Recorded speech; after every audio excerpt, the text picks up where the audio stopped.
Maoist party అగ్రనేత Nambala Keshavarao ఎన్కౌంటర్ను TJS అధినేత MLC professor Kodandaram తీవ్రంగా ఖండించారు. మనుషులను వెంటాడి చంపడం మానవతా విలువలకు చట్టానికి విరుద్దమన్నారు. ఎన్కౌంటర్పై విచారణ జరపాలని, ప్రభుత్వం పూనుకొని శాంతి చర్చలు జరపాలని కోదండరాం డిమాండ్ చేశారు. సిట్టింగ్ హైకోర్టు జడ్జి చాలా అనుమానాలు జరుగుతున్నాయి. ఇవాళ అందరూ ఒక అనుమానం ఏంటంటే ఆయన ఎక్కడో పట్టుకొచ్చి కాల్చి చెప్పారు. గతంలో జరిగిన ఎన్కౌంటర్ కూడా అదే పద్ధతిలో సాగింది.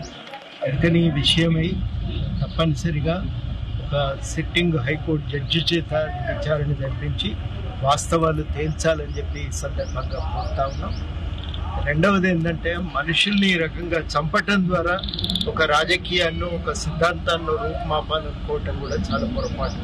ఆ రాజకీయాలతో మనం అందరం అంగీకరించాలని లేదు, నాకు కూడా ఏకాభిప్రాయం ఉండాలని ఏం లేదు.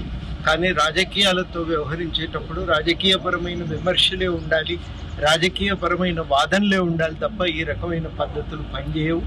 అది అనవసరమైనటువంటి హింసకు దారితీస్తూ ఉంటుంది, సమాజాన్ని అగ్నిగుండంగా మార్చేస్తూ ఉంటుంది. అందుకని ఇటువంటి నరమేధాన్ని ప్రభుత్వం ఆపాలి.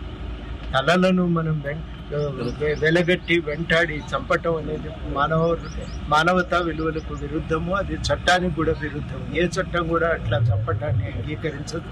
అందుకని ఈ ఎన్కౌంటర్ను ఖండిస్తూ తప్పనిసరిగా దీనిపై విచారణ జరిపి వాస్తవాలు తేల్చాలని, శాంతి చర్చలు జరిపి నక్సలైట్లు కోరుకుంటున్నారు కూడా. ఇవాళ శాంతి చర్చలు జరపమని మావోయిస్టులు శాంతి చర్చలకు సుముఖంగా ఉన్నారు, ప్రకటన చేశారు. కాబట్టి శాంతి చర్చలు జరిపి ఈ మొత్తంగా అక్కడ ఛత్తీస్గఢ్లో శాంతిని పెంపొందింపజేయాలని, ఈ రకమైన నరమేధాన్ని ఆపాలని ఈ సందర్భంగా నేను కేంద్ర ప్రభుత్వానికి విజ్ఞప్తి చేస్తాను.